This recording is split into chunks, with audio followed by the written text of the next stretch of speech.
I want to see her brains flow. And she, with all her might, hit Colleen in the head. I knew exactly what I was doing. Everything that I did that night, I knew what I was doing. October 2024, Christa Pike, the only woman on Tennessee's death row, has made headlines by requesting the courts to reconsider her death sentence.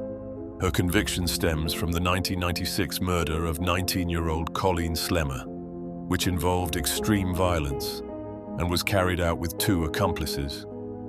Pike is arguing that her circumstances have changed and that she deserves a re-evaluation of her sentence.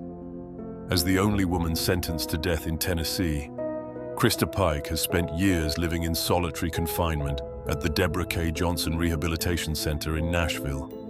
That's where she's been incarcerated since she was convicted in 1996 for the murder of Colleen Slemmer.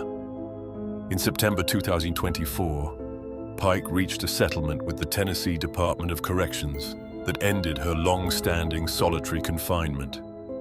After nearly 30 years in isolation, the agreement will allow her more opportunities for social interaction and engagement within the prison.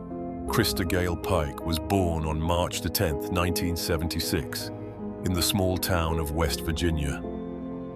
From the early years, her life was marked by hardship, neglect, and abuse. Raised in poverty by a mother who struggled to care for her, Christa's childhood was anything but stable. Her mother, Carissa Hansen, very much influenced Christa's life. Carissa struggled with personal issues, including substance abuse, which left her frequently unavailable to provide the stability, attention, and care that Christa needed. Her father was absent for most of her life. He didn't maintain contact or provide support, which contributed to the instability and lack of guidance she experienced as a child. This detachment, combined with her mother's struggles, meant that Christa grew up with minimal parental structure or security. Without the support and love that most children need to thrive, Christa began to experience emotional and behavioral problems at an early age. By the time she was a teenager, Christa's troubles only worsened. She turned to drugs and alcohol, which became an escape from her harsh reality. Her grades plummeted, and her behavior grew increasingly erratic and violent. Teachers, family members, and friends noticed her deepening anger and instability, but she had few people she could trust. Eventually, her family and those around her seemed to give up on her, and she was left to navigate her difficult life on her own. In her late teens, Christa joined the Job Corps, a program designed to help disadvantaged young people build life skills and find employment. This move represented a fresh start, a chance for her to escape her past and maybe even build a better future. But instead of finding a way out of her troubles, Christa's journey would lead her into a new kind of darkness, one that would ultimately end in tragedy.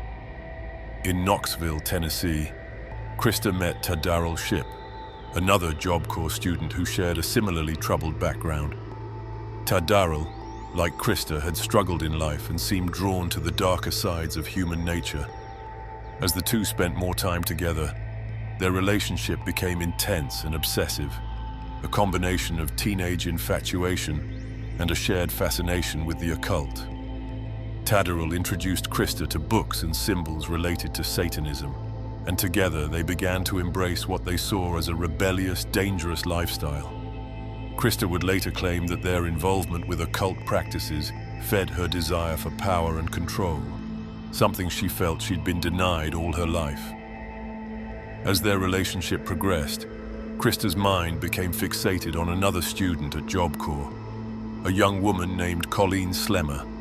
Colleen was, by all accounts, a kind and friendly person, but Christa saw her as a threat. For reasons that remain unclear, Christa became convinced that Colleen was trying to interfere in her relationship with Tadarrell. Colleen denied any wrongdoing, insisting that she had no interest in Tadarrell and simply wanted to complete her studies in peace. But Christa's mind was already made up, and her jealousy continued to grow. Fueled by anger and the need to assert dominance over Colleen, Christa made a plan to confront her. But as Christa's jealousy festered, her plan turned deadly.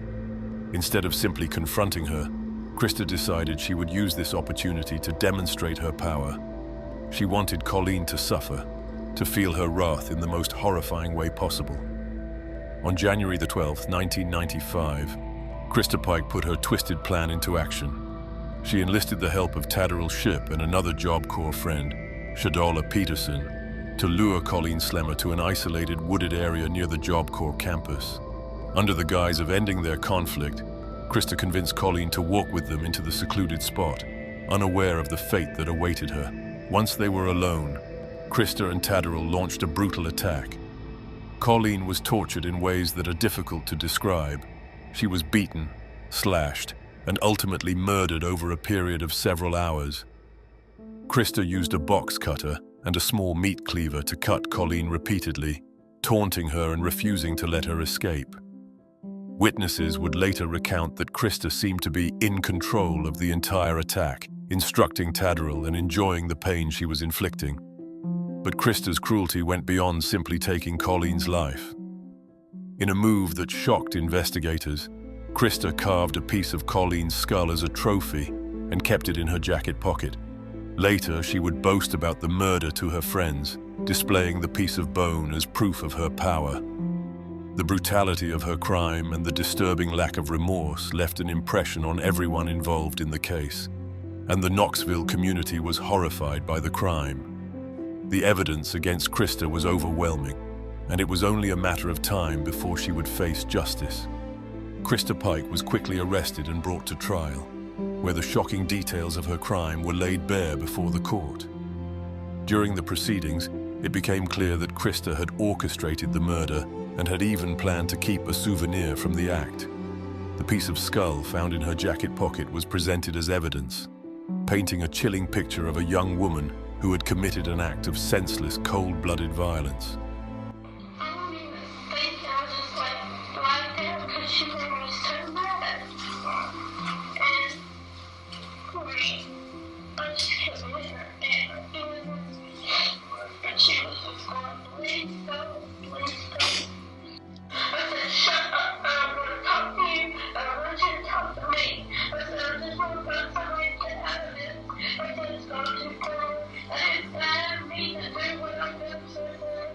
The judge and jury were unmoved by her attempts to explain her actions, and the court ultimately sentenced Christa to death for her crime. She became the youngest woman in the United States to be sentenced to death since the reinstatement of the death penalty. Tadderell Shipp, who had been her accomplice, was sentenced to life in prison due to his age, sparing him from the death sentence. But Christa's lack of remorse, coupled with the horrifying nature of the crime, made the court's decision clear. All the families involved struggled to understand how someone so young could be capable of such a brutal act. Was it her toxic relationship with Tadderell, her difficult childhood, or something darker inside her that led her to murder? The court believed her actions were the result of deep-seated cruelty and the desire for power, qualities that made her a danger to society. Since her conviction, Christa Pike has remained on death row, but her time in prison has been anything but quiet. Over the years, she has launched multiple appeals, arguing that her troubled childhood, mental health issues, and lack of proper guidance contributed to her crime. Her legal team has argued that she was failed by the system and that she deserves a second chance. However, her repeated attempts to reduce her sentence have all been denied. Then, in 2012, Christa's story took an unexpected twist. News broke that Christa had attempted to escape from prison, allegedly with the help of a prison guard and two men from the outside. The plan involved smuggling her out during a shift change, but authorities caught wind of the plot before it could be carried out. Christa received additional charges for the attempted escape, and the incident added even more controversy to her already notorious case. To this day, Christa remains on death row, continuing to fight her sentence with every legal avenue available to her. Her story raises questions about the justice system, mental health, and whether individuals with deeply troubled pasts should be given the chance to rehabilitate.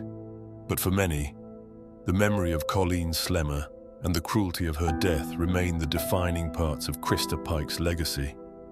Today, Christa Pike is still one of the youngest women on death row. Her story both a cautionary tale and a source of fear. What drives someone to such extreme violence? Could her life have been different if she'd had more support? Or was she always destined for this path? Share your thoughts in the comments below. And if you're fascinated by true crime, make sure to check out our other videos.